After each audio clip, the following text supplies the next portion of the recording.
días a todos.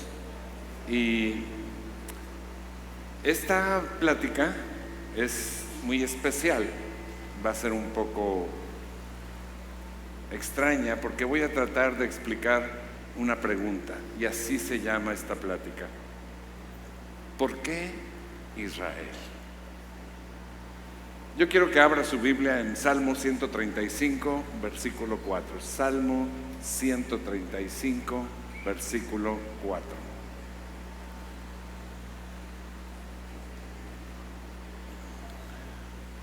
Y dice la palabra: pues el Señor escogió a Jacob para sí, a Israel como su tesoro especial. ¿Cómo lo escogió? Como su tesoro especial.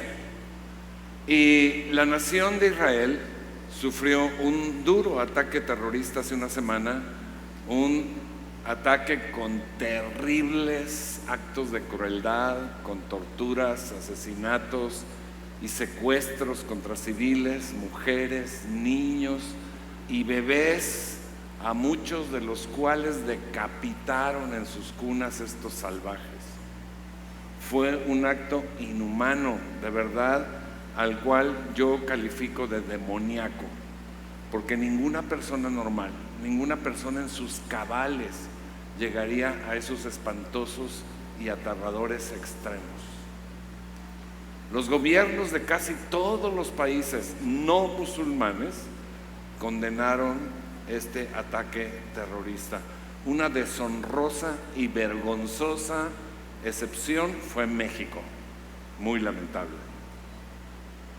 Sin embargo, a pesar de todo, como Satanás es el príncipe de este mundo, cada día van a aumentar, la gente se va a volver en contra de Israel, van a empezar a aumentar las críticas, las manifestaciones, como ya lo estoy viendo, en todo el mundo. Tú lo vas a ver, bueno, ya lo estás viendo. ¿Por qué Israel? ¿Por qué es amado por unos y odiados tanto por otros? La historia de Israel es larga, es compleja y abarca miles de años. Y a continuación te voy a dar un resumen muy breve y muy simplificado de su historia, para que ver si podemos comprender y contestar la pregunta: ¿por qué Israel? Esto que te voy a platicar abarca desde Abraham hasta la época contemporánea. Y después te voy a decir lo que viene en el futuro, tanto para Israel como para nosotros. Así trataremos de entender por qué Israel y además qué tiene que ver contigo. En un momento de la historia, hace aproximadamente unos 2000 años antes de Cristo, o sea, hace unos 4000 años, Dios decidió escoger a un hombre fiel, Abraham, y a través de ese hombre desarrollar un pueblo que fuera luz para las naciones. Dios estableció un pacto con Abraham que tiene una importancia fundamental, porque el centro de todo el pacto es Jesucristo. Porque Dios le prometió a Abraham que por medio de su descendencia vendría el Mesías. Entonces Israel, escuche y entienda, sería el eje sobre el cual giraría el plan de redención para el mundo. Y Satanás no estaba contento con eso. No está. Además, ese pacto con Abraham incluía bendición para Abraham y su descendencia, es decir, el futuro Israel. Incluía que recibirían la tierra de Canaán por heredad, la famosa tierra prometida. Y también incluía que Dios bendeciría a quienes los bendigan y maldecirá a quienes los maldigan. Esto es muy importante, porque si en el pasado tú has tenido actitudes, pensamientos o acciones en contra del pueblo judío, es tiempo que te arrepientas, le pidas perdón a Dios y cambies de actitud, porque Dios no está jugando. El pacto fue confirmado por un sacrificio de sangre, que era una ilustración, un anuncio del sacrificio de Jesús. Toda relación que la iglesia tenga con este pacto está basada no en que nosotros nazcamos como judíos, sino en el nuevo nacimiento, en Cristo, y recibiremos toda bendición igual por estar en Él. De Abraham se desprenden dos pueblos por causa de la desesperación de Abraham. El árabe, que desciende de Ismael, el hijo que tuvo con la esclava egipcia, Agar, y el pueblo de Israel, descendiente de Isaac, el hijo que tuvo con su esposa Sara, el hijo de la promesa. Isaac tuvo a Jacob, a quien Dios le cambió el nombre a Israel. Y este nombre, por extensión, se convirtió en el nombre de la nación judía. Jacob, ahora Israel, tuvo 12 hijos, que se convirtieron en los padres de las 12 tribus de Israel. Uno de ellos fue José, el famosísimo José el soñador, que fue vendido por sus hermanos como esclavo y llegó a Egipto, donde prosperó hasta convertirse en el segundo después del faraón. En una de esas el faraón le cuenta un sueño y José le interpreta. El faraón soñaba que venían 7 vacas flacas y después 7 vacas gordas, o al revés, 7 gordas y luego flacas, y las vacas flacas se comen a las gordas, y entonces José le interpreta que venían 7 años de prosperidad y luego 7 años de hambre. Cuando llegó el hambre, profetizada por José, por el Espíritu Santo, José se llevó a toda su familia a vivir a Egipto. Ahí el pueblo se desarrolló y permaneció durante 400 años y a la postre fue esclavizado por Egipto. Entonces Dios levanta a Moisés como libertador de su pueblo.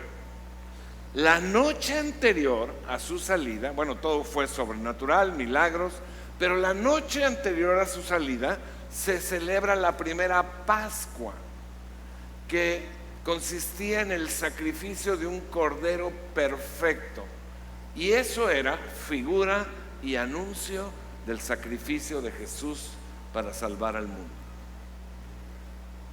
Moisés lideró la liberación de Israel en un evento conocido como el Éxodo, pero debido a su incredulidad, Israel permaneció 40 años en el desierto, donde entre muchas otras cosas Dios le entrega los 10 mandamientos a Moisés y la orden de construir el tabernáculo de reunión, que es una ilustración total, absoluta y completa de la figura, función y obra de Jesús. Unos 1500 años antes de Cristo, liderados por Josué, Israel entra y comienza la conquista de la tierra prometida y se establece en ella. Y entonces se constituye el periodo donde el Señor es el presidente, rey, supremo gobernante de Israel, y lo hace a través de jueces. Este es un periodo en donde encontramos ahí a varios como Gedeón, Débora, etcétera, y dura 400 años. Pero Israel es un hijo rebelde, necio, y debido a su necedad le pide a Dios tener reyes humanos igualito que las otras naciones de alrededor. Dios les advierte de ese problema, pero dice, pues si quieres, pues ahí te va, ¿no? Y entonces comienza el periodo de los reyes. Saúl el primero, el rey David el segundo y el rey Salomón el tercero, bajo cuyo reinado se construye el primer templo en Jerusalén. ¿Sabe dónde? En el monte Moria, en el mismo monte donde Abraham iba a sacrificar a su hijo. En el mismo monte se construye el templo, el primer templo. Después de la muerte de Salomón, el reino se dividió en dos: el reino del norte, el reino de Israel, con 10 tribus, y el reino del sur, el reino de Judá, con 2 tribus. El reino del norte fue un desastre. Desde el principio fue idólatra y eventualmente fue conquistado por Asiria unos 720 años antes de Cristo. Y los habitantes de ese del reino del norte fueron asesinados o esparcidos por todo el mundo, de tal manera que nunca se volvió a saber de ellos. Es lo que conocemos hoy como las famosas 10 tribus perdidas de Israel. El reino del sur, Judá, se mantuvo fiel a Dios por más tiempo, pero después también cayó en la idolatría y fue conquistado por Babilonia en el año 586 antes de Cristo. La mayoría de la población fue llevada cautiva a Babilonia. Entre los cautivos iba Daniel. En Babilonia, Dios le revela a Daniel la profecía de las 70 semanas. Es una profecía muy completa donde se establecen muchas cosas. Principalmente se establece la fecha exacta del nacimiento del Mesías y se establece los acontecimientos, se profetizan los acontecimientos del final de los tiempos.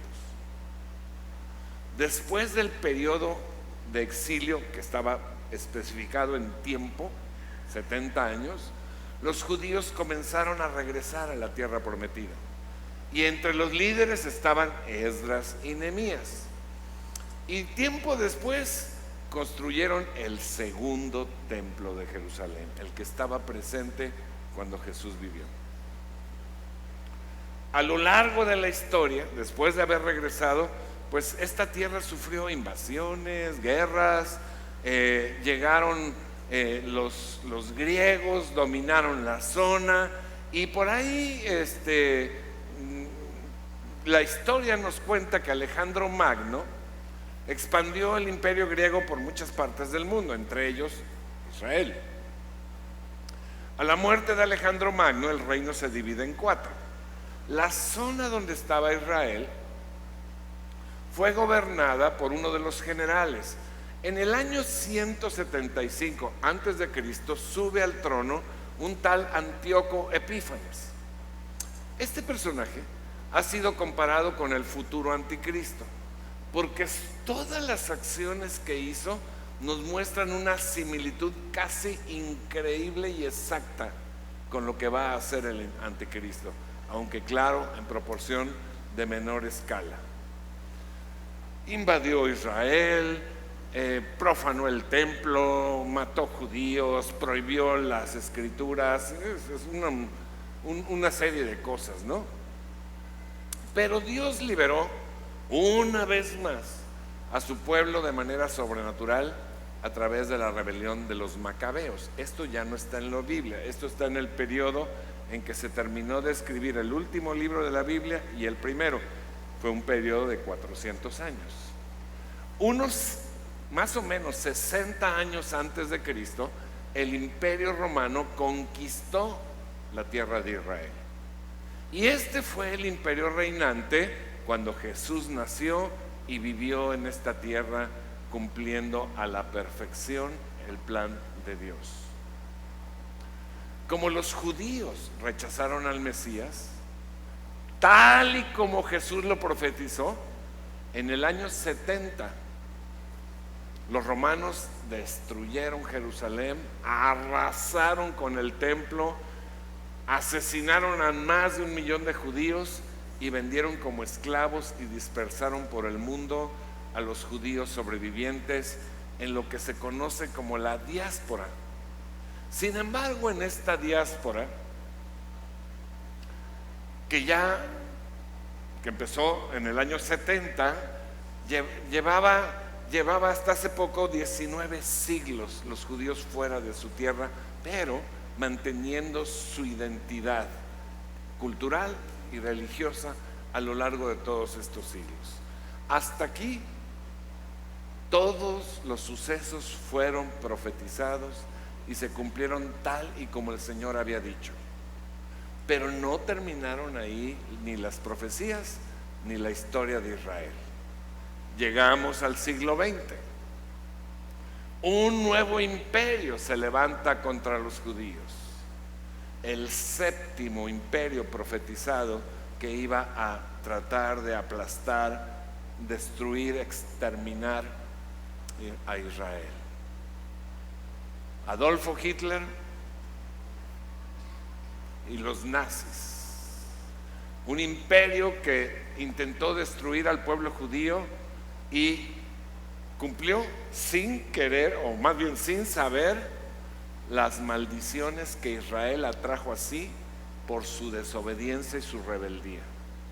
La Segunda Guerra Mundial terminó en 1945 y los nazis habían asesinado a más de 6 millones de judíos y el resto seguía regado por el mundo. 19 siglos habían pasado. Entonces sucede un milagro inimaginable, un milagro que estaba profetizado, un milagro que seguiría cumpliendo el plan de Dios. Vea esto. Cuando la Biblia se refiere a la higuera, cuando habla de la higuera, se está refiriendo a Israel. Israel fue destruido y dispersado por el mundo. Pero dice la palabra que antes del regreso de Jesús debería reverdecer, retoñar. Y cuando eso sucediera, cuando Israel fuera creado nuevamente, sabríamos que Jesús está a la puerta, a punto de regresar. La higuera reverdeció en 1948. En ese año, la nación de Israel fue formada nuevamente por un milagro histórico y sociológico sin precedentes en la historia de la humanidad. Si tú deseas una prueba contundente de la existencia de Dios y de la exactitud de su palabra, basta que veas la historia del pueblo judío. Que Israel regresaría a su tierra prometida como nación está profetizado muchísimas veces. Te voy a dar un solo ejemplo. Acompáñame a Isaías capítulo 11, versículo 11. Te lo voy a leer en la Nueva Traducción Viviente. Isaías 11, 11. Dice: en ese día el Señor extenderá su mano por segunda vez. ¿Cuál fue la primera vez? Pues cuando los trajo de Babilonia. Por segunda vez, para traer de regreso al remanente de su pueblo, los que queden en Asiria y el norte de Egipto, en el sur de Egipto, Etiopía y Elam, en Babilonia, Hamat y en todas las tierras distantes. Levantará bandera en medio de las naciones y reunirá a los desterrados de Israel. Juntará al pueblo disperso de Judá desde los confines de la tierra. En noviembre de 1947, 2 años después de terminar la Segunda Guerra Mundial, pues al terminar la Segunda Guerra Mundial, poco tiempo después se creó el antecedente de la ONU, que en aquel tiempo se llamaba la Liga de las Naciones. Y esta Liga de las Naciones, en un increíble acto sin precedente, votó por la creación de un Estado judío en una pequeñísima parte de lo que era su antigua tierra. La votación final fue 33 votos a favor y 13 en contra. 33 naciones votaron a favor y 13 en contra. México se abstuvo. Por eso estamos como estamos. El 14 de mayo de 1948, en Tel Aviv, en un solo día, nació la moderna nación de Israel. Ahora le voy a mostrar una sorprendente profecía, porque la profecía hablaba de que la nación se iba a crear en un solo día. Isaías capítulo 66, versículo 8, dice la palabra: ¿acaso alguien ha visto tan extraño como esto? ¿Quién ha oído hablar de algo así? ¿Acaso ha nacido una nación en un solo día? No, antes de esto. Nunca antes de esto. ¿Acaso ha surgido un país en un solo instante? Dice, pero para cuando le comiencen los dolores de parto a Jerusalén, ya habrán nacido sus hijos. Ahora, la nación de Israel debían renacer antes del regreso de Jesús. Ahí dejen el versículo tantito, por favor. Antes del regreso de Jesús, justo cuando comenzara el periodo final de la historia, que la Biblia llama dolores de parto.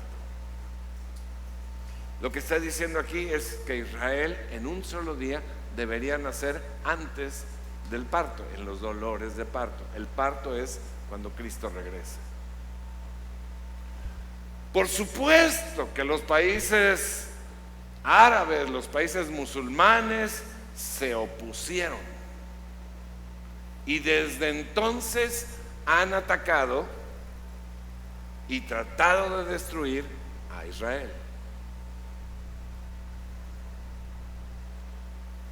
La historia del país después de su creación ha sido más increíble, si es que esto es posible. Miren, el tamaño originalmente que se le otorgó a Israel fue de todo lo que se le llama Palestina, que entre paréntesis Palestina fue un nombre ofensivo que le pusieron a esa tierra, porque Palestina quiere decir tierra de filisteos, y los filisteos son los enemigos por antonomasia de Israel. Entonces a mí me dicen, oye, ¿te gustaría conocer esa tierra de Palestina? No se llama Palestina, se llama Israel. Los filisteos fueron exterminados. Estos que ahora se llaman palestinos, que es filisteos, no son los originales, son piratas.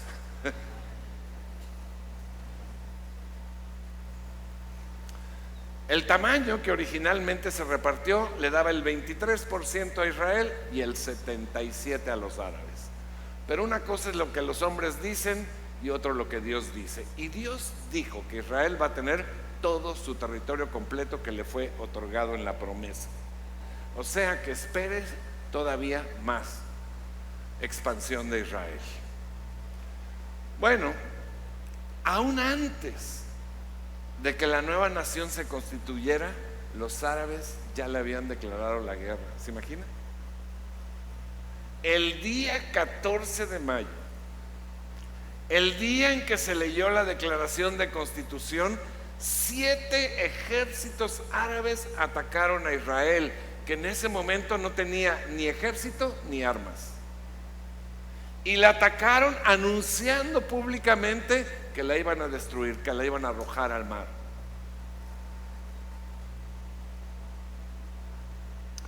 Pero increíblemente, Israel ganó la guerra y no solo arrojó a los invasores, sino que amplió su territorio casi al triple. En 1967, las naciones árabes nuevamente se unieron para destruir a Israel, para arrojarlo al mar. Eso es el propósito. Jamás en su constitución, esta organización terrorista, en su constitución su propósito es destruir, desaparecer, aniquilar a Israel. En 1967, fuerzas árabes que superaban a Israel en proporción de 8-1 fueron derrotadas en tan solo 6 días. La famosísima guerra de los 6 días. E Israel expandió su territorio hasta más de 8 veces su territorio original. Además, en esa guerra de los 6 días recuperó Jerusalén, tal y como estaba profetizado por Daniel. En 1973, hace 50 años, en el mismo día, nuevamente los árabes se organizaron para destruir a Israel, poderosamente armados por la extinta Unión Soviética. Cuéntelos si puede, si le alcanzan los dedos. Vea los ejércitos que se formaron contra Israel: el de Siria, Egipto, Jordania, Arabia Saudita, Kuwait, Yemen, Irak, Sudán, Libia, Marruecos, Argelia y Túnez. Atacaron por sorpresa durante la celebración de las fiestas del Yom Kippur. Igual que hace una semana, Israel fue tomado desprevenido por un grupo de ejércitos que lo superaba ampliamente, pero muy, muy ampliamente en cantidad y en armamento. Pero increíblemente, sobrenaturalmente, en tan solo 10 días, los árabes habían sido bochornosamente derrotados y apabullados. Y el territorio de Israel ya era 10 veces mayor al que originalmente les había sido asignado. Las agresiones van a seguir, como la de la semana pasada, hasta el final. Desde un inicio, Satanás ha intentado destruir a Israel porque, como les dije, es el eje de los planes de Dios y quiere frustrar los planes de Dios. La Biblia profetiza que Israel sufrirá aún una invasión y una persecución sin precedente en la historia por parte del anticristo. Y esa va a ser el último intento satánico de aniquilar a Israel. Pero cuando Jesús regrese, va a destruir a sus enemigos e Israel finalmente se va a convertir al Señor y Jesús reinará en Jerusalén por 1000 años. Amén. Mi hermano, este es un resumen muy simplificado de la historia de Israel.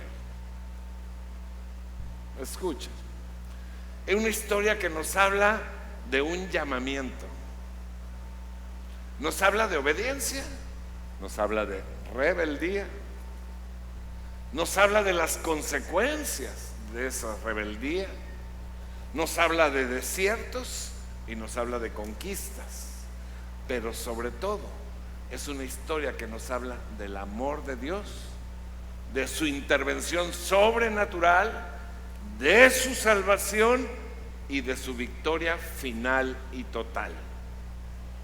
En cierta manera es también la historia de tu vida. Ahora, ¿qué te enseña esto? ¿Cuál es la importancia práctica para ti? Te puedo dar muchas respuestas, pero solamente te voy a dar 3. Primero, Israel no es ninguna perita en dulce.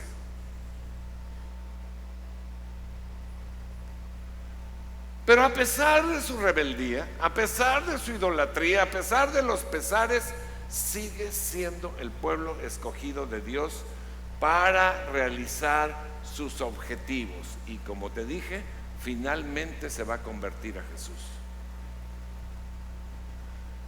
El propósito de la existencia y preservación de Israel no es el de hacer ver bien a Israel, sino el de hacer ver bien al Señor. Porque todo lo que el Señor hace es para sí mismo, no es para Israel. Te lo voy a explicar lo más sencillo que pueda. Dios escogió y usa a Israel para que el mundo vea su poder sobrenatural y lo busque. Busque a Dios. Dice Primera de Crónicas, capítulo 17, versículo 24, que tu nombre sea afirmado y honrado para siempre, de modo que todos digan: el Señor de los ejércitos celestiales es Dios de Israel. Que la casa de tu siervo David, o sea, el descendiente Jesús, permanezca para siempre. Escucha esto. Número 1, lo que te estoy diciendo: tienes que reconocer que todo milagro que Dios ha realizado sobre Israel, que son cientos, y todo milagro que Dios ha realizado sobre ti, vienen de Él. Nada más 2 lo creen. Y necesitamos darlos a conocer para que el mundo sepa y tenga una oportunidad de salvarse. Si tú no das a conocer los milagros que Dios ha hecho, nadie va a conocer el poder de Dios. Segundo, Israel es el reloj mundial de Dios. Reloj mundial de Dios. Escucha, sobre Israel está profetizado todo lo que sucedió y todo lo que aún sucederá. Pero todo tiene como punto central a Jesús y a su obra. En este reloj, Israel, que es el reloj de Dios, la primera venida de Jesús sucedió justo a tiempo, tal y como estaba profetizado. Es increíble, pero solamente Dios hace increíbles. Y sucedió justo en el momento que iba a traer salvación al mundo y que nosotros, tú y yo, pudiéramos ser injertados en el pueblo de Dios. No significa que somos judíos, somos pueblo de Dios.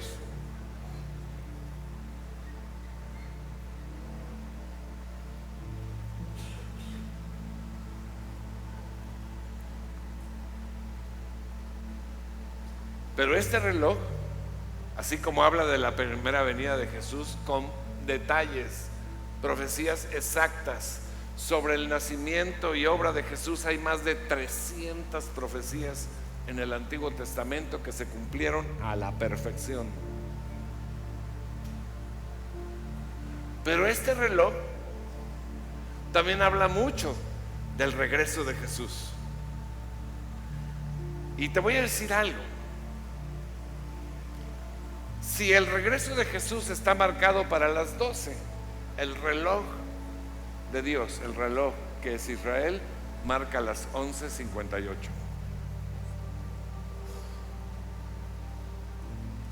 El Señor dijo en Isaías capítulo 46 versículo 10, dice el Señor: solo yo puedo predecir el futuro antes que suceda.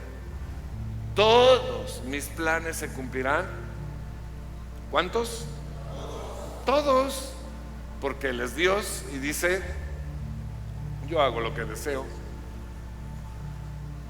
Esta es la aplicación práctica para ti, mi hermano. Debes saber que ningún acontecimiento ha sorprendido a Dios, ni uno,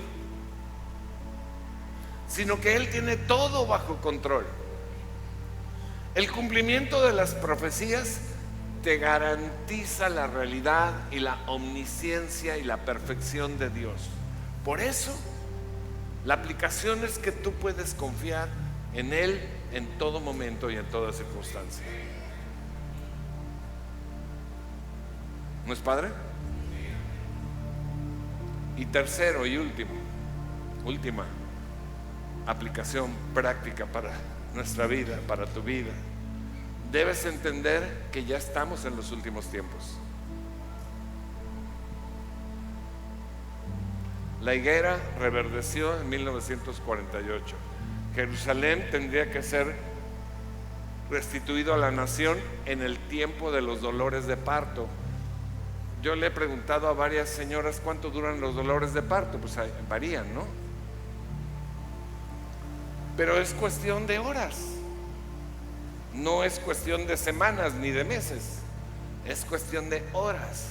Estamos en las últimas horas de la historia del mundo, tal y como lo conocemos aquí, antes de que Jesús regrese.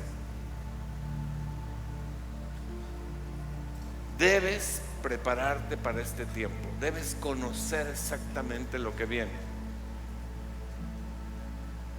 Y debes asumir como tuya. La prioridad de Dios es para siempre, es eterna, pero es más fuerte en este tiempo. Hay una urgencia para que el mundo se salve. Le urge al mundo que salgas a anunciar las buenas noticias de salvación en Jesús.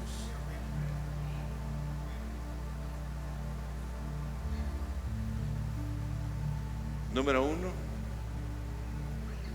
todo milagro realizado sobre Israel y sobre nosotros viene de Dios y necesitamos anunciarlo al mundo para que se salve. Número 2, tú puedes confiar en Dios porque Él ha cumplido todo lo que ha dicho. Puedes confiar todo momento y en toda circunstancia. Y número 3, tienes que prepararte porque el reloj se está acabando. Tienes que prepararte para lo que viene y salir a anunciar el mensaje de las buenas noticias de salvación en Jesús. Israel va a ser atacado igual que tú. Va a ser perseguido igual que tú. Pero la palabra y la fidelidad de Dios nos dice que el poder sobrenatural de Dios estará con Israel igual que contigo. Y que al final Israel saldrá victorioso al igual que tú. Porque ahora tú también eres su pueblo escogido. Amén.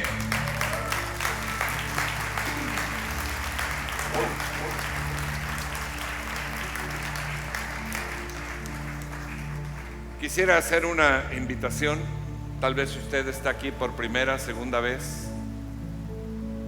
Y quiero decirle que todo lo que tiene que ver con la Biblia, el Antiguo, el Nuevo Testamento, todo lo que tiene que ver con Israel, las profecías, todo es para anunciar el mensaje central de toda la Biblia, que es: Jesús quiere perdonar tus pecados y darte vida eterna. El hombre no puede, porque la misma Biblia dice que la justicia de Dios declara que la paga del pecado es la condenación eterna. Un pecado. Hemos cometido muchísimos. Por eso vino Jesús. Dios mismo se hizo hombre, vivió una vida perfecta y fue a la muerte para que su muerte inocente pudiera recaer sobre los que en Él creen. Y dice la palabra: de tal manera amó Dios al mundo, que a todos los que creen en Él les dio el derecho de ser perdonados, de ser hijos de Dios y de tener vida eterna. Es gratis. Es por creer en ese sacrificio, creer en Jesús. No es una religión. Se trata de establecer una relación con Dios. Si usted quiere recibir ese regalo gratuito, usted lo único que tiene que hacer es creer en Jesús como su Salvador y declararlo con su boca. Si usted quiere hacerlo, por favor, cierren sus ojos todos y la iglesia, acompáñenme a hacer esta declaración. Y si usted la quiere hacer por primera vez o quiere confirmarla, hágala, por favor. Dígale esto: Señor Jesús, hoy te reconozco como Dios y mi Salvador. Entra a mi corazón, perdóname y gracias por darme vida eterna. Amén y amén. Si usted hizo esta declaración, lo felicito, porque dice la palabra que todos sus pecados fueron perdonados, fue adoptado como hijo de Dios, recibió la vida eterna.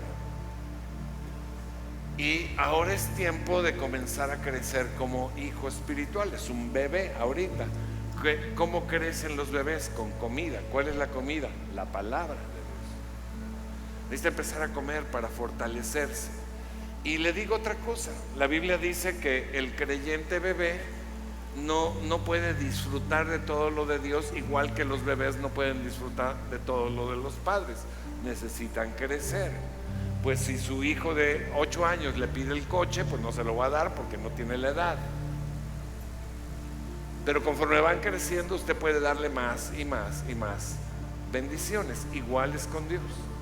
crecer en la palabra para poder aprovechar cada vez más todo lo que tiene para nosotros. Aquí a mis costados hay dos chicas, tienen un regalito para ustedes.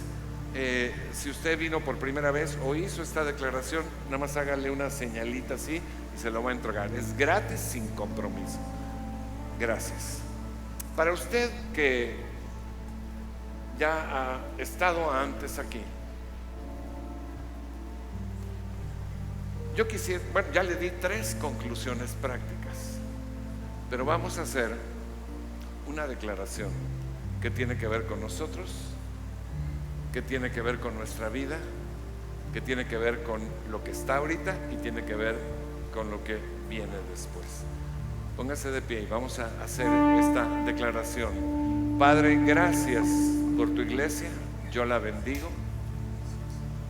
Bendigo sus finanzas, bendigo sus cuerpos, que tú traigas salud sobre cada uno, Señor, que fortalezcas sus familias, sus matrimonios, Señor, que tú conserves sus negocios, sus trabajos y los prosperes. Gracias por sus vidas, Señor. Dales, Padre, el oído abierto para recibir la palabra que tú hablaste hoy y ponerla por obra. Yo los bendigo en tu nombre. Gracias, Señor.